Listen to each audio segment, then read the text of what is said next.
Hello there, I'm Matteo. Welcome back on Doc O'Clock. Today we are doing the review of the Amatolo P-200, the second watch of my friends at Mark II and their first dive watch.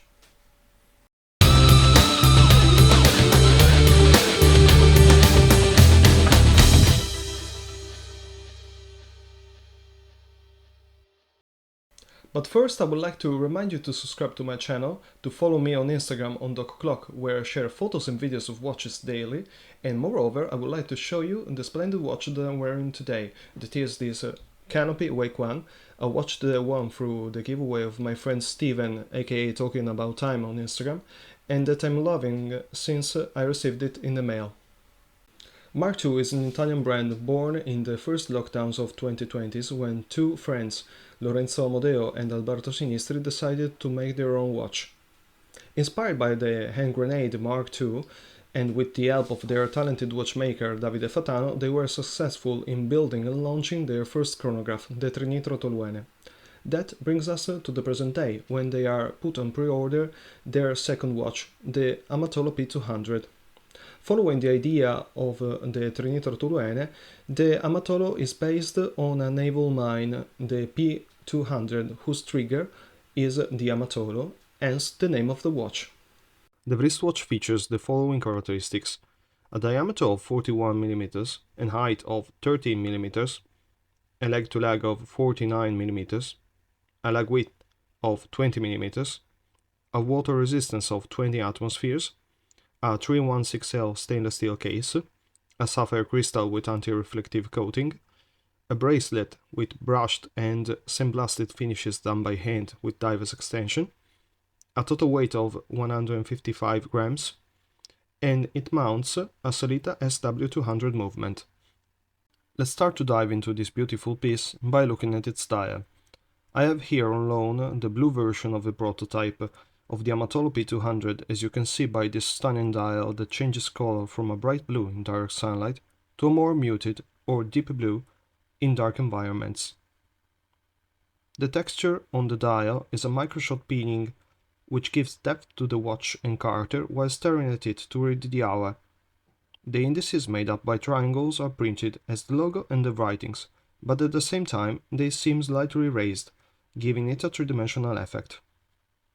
At the 12 o'clock we find the Mark II logo, whereas at the 6 the name of a model.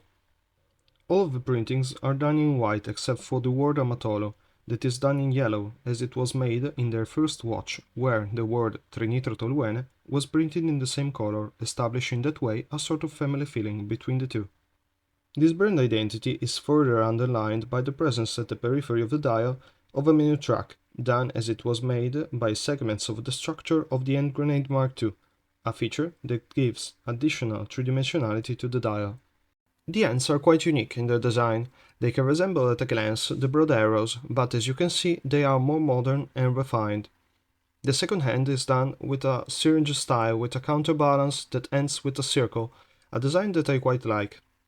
The ends, the dial and the lume pip on the bezel are equipped with Super Luminova BJW9 with a blue tint. Surrounding the dial and the sapphire crystal above it, there's the 120-click anodized aluminum bezel that is easy to operate and realized in this version in a blue that changes according to the light conditions from a bright blue to a darker shade, almost black, resulting in certain scenarios in a sort of Batman look. The bezel features, as said previously, a lume pip inserted in a triangle.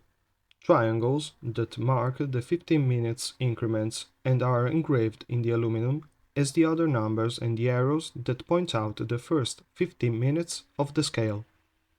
The 41mm diameter case is entirely made in stainless steel, and it has to me what are perfect proportions with this slim profile that makes it perfect on the wrist and also make it slip under a shirt cuff very easily. The finishes are done by hand in Rome as it was for the first model. It is almost entirely brushed, with incredibly well realized polished transitions that punch well above its price range, challenging in quality the more established brands. The screw-down caseback features a depiction of the naval mine P-200 that is engraved on a polished background and surrounded by the key features of the watch. The caseback thus realized, and the screw-down crown grants a water resistance of 200 meters. Speaking of the crown, this is well-sized and designed in a way that it makes it easy to operate, and it is extremely smooth in its opening and closing. As a final touch, the crown features a splinter of the Mark II hand grenade engraved on it. The bracelet is one of the key features of this model. It is made with a 3-link style, all the links are solid, including the end links, and it is finished by hand. Speaking of finishes, this bracelet has the unique feature of being brushed on the outer links and sandblasted in the center ones.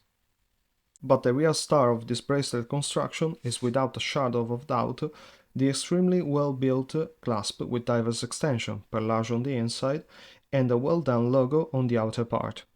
It feels extremely firm and secure, while the extension is possible also on the wrist with a single hand operation.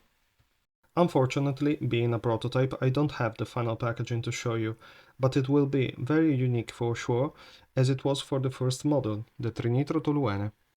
All of these characteristics result in a watch that feels great on my wrist, and that I have enjoyed wearing since I got it in the mail.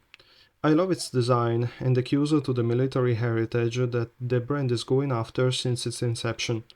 The clasp makes all the difference in the world during the hot summer days, as they are while I'm filming this review, with the possibility to adjust it on the fly. Even though it is a prototype, the movement has proven to be very reliable, as all the Sellita SW200s are, and kept a very good time. The only thing that I would improve is the lume, that is not always very bright, and it is much brighter on the minute hand than the hour one, but being this a prototype, this will probably be addressed in the production models. The very surprising thing is that this watch was on pre-order until the 25th of June for €480, a price offering window that I have missed with my review, unfortunately. The Amatolo P-200 will be, however, on pre-order with price increases until the final price of €950, and you can find the link to their website in the description below the video. That's all I got for the Amatolo P-200 that I consider a perfect everyday do-it-all watch that pairs nicely with both casual and more formal attires. I hope you enjoyed the video, please give it a like and subscribe to the channel. As always, per aspera ad astra. Thanks for watching and see you in the next video.